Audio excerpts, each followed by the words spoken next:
Carbonia, sorta a tempo di primato. Le cifre dicono la sua breve storia materiata di volontà e di lavoro. Il 18 dicembre 17, presente il Duce, nasce il nuovo comune. Sono pronti 712 appartamenti.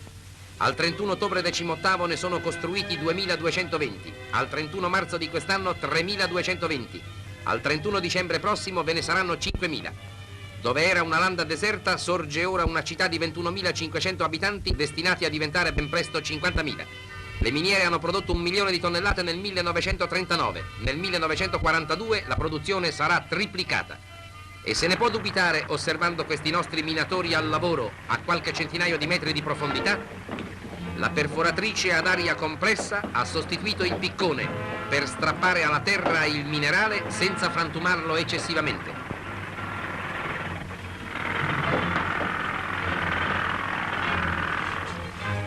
Il lavoro procede con ritmo serrato. Il carbone è caricato sui trasportatori automatici che lo riversano a getto continuo nei vagoncini. La vita della miniera è regolata come un cronometro. Questa è la sala a comando degli ascensori. L'indice segna le tappe della discesa. I vagoni vuoti arrivano e sono avviati alle gallerie.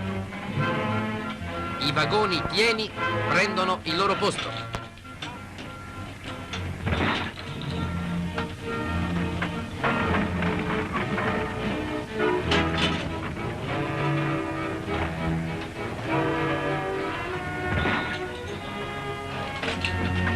L'ascensore risale. Il carbone è già alla luce del sole.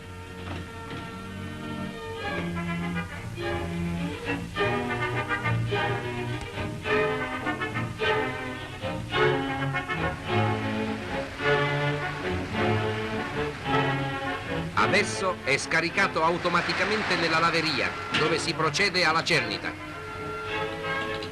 Queste operaie non hanno smesso il caratteristico costume sardo.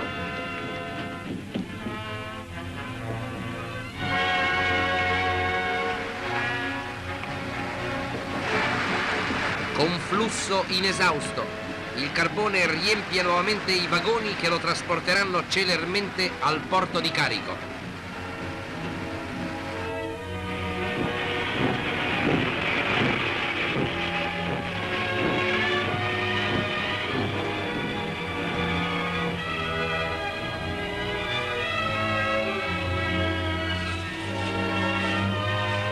Senza riposo, le gru riversano nelle stive tonnellate e tonnellate di carbone, destinato a forgiare le armi della pace e della guerra.